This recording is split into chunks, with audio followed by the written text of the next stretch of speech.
Today, we're diving into 3 real disturbing missing persons cases that took place deep in some of America's most mysterious national parks and forests. These aren't just disappearances. They disappeared quicker than they entered.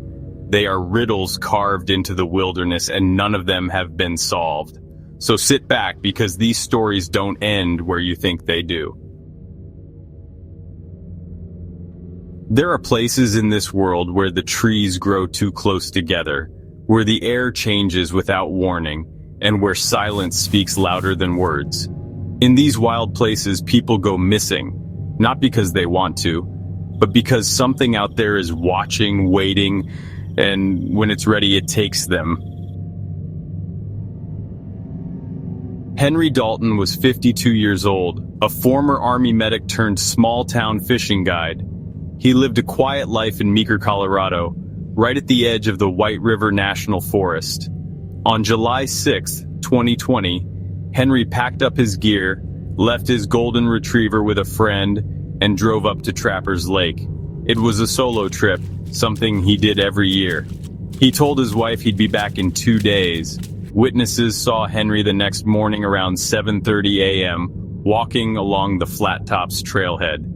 He was smiling, wearing a green vest, and carrying only a light day pack and his fly rod.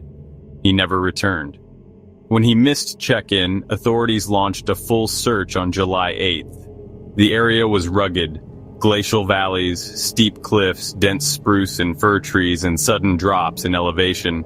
It wasn't the kind of place you wandered through unprepared. Search dogs picked up his trail for over 3.2 miles, but then something eerie happened. His boot prints just ended in the middle of a clearing. No signs of a fall, no scuffle, no broken branches, just an abrupt stop, like he had been lifted straight off the ground. There were no animal tracks. No scent trail continued.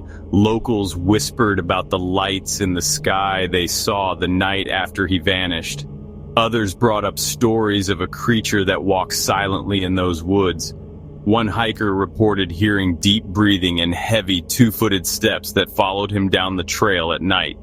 To this day, Henry has never been found. How does a man just vanish where the trail continues? Was it something natural or something hunting? October 15th, 2011. Ranger Benjamin Clay was known as the most experienced field officer in Oregon's Mount Hood National Forest. He'd worked there for 15 years and was respected, steady, and calm under pressure. At 6 a.m., he left Zigzag Station to check fog-dense roads near Lost Creek. He was alone, and that didn't bother him, but something did. At 7:21 a.m., he radioed in. "Copy that. Heading up East Ridge. Weird prints here. Something's not right, it's watching me." 8 minutes later, he was gone. The radio fell to static. His vehicle was found parked neatly at the roadside. His GPS data told a disturbing story. At 7:26 a.m., he started walking in tight circles for 12 minutes as if confused or surrounded. Search efforts began within hours. Helicopters, ground teams, canine units all scoured the terrain. The forest there is thick and ancient. Fog clings to the mossy trees. Visibility drops to feet, not yards. But Benjamin knew that terrain like the back of his hand. The only trace found? A circle of stones near his last known location, freshly arranged. Large tracks were discovered nearby. 18 inches long, wide, and human-like, but not human. Rangers ruled out bears, elk, or even pranksters. Benjamin was never seen again. Why would an experienced ranger be afraid to describe what he saw? What watched him from the fog?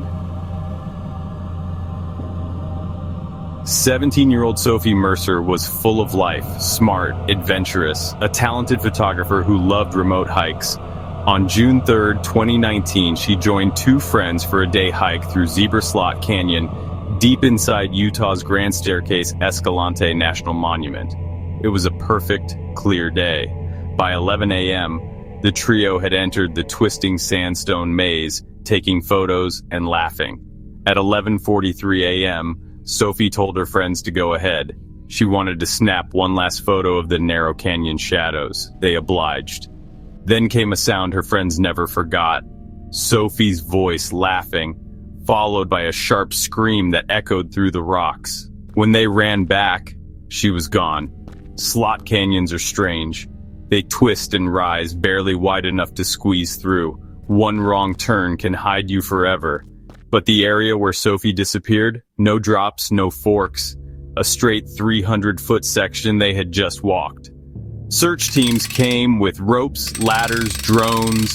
K9 units hit a scent, then lost it. Right next to a flat stone wall. Nothing beyond it. No blood, no prints, no gear.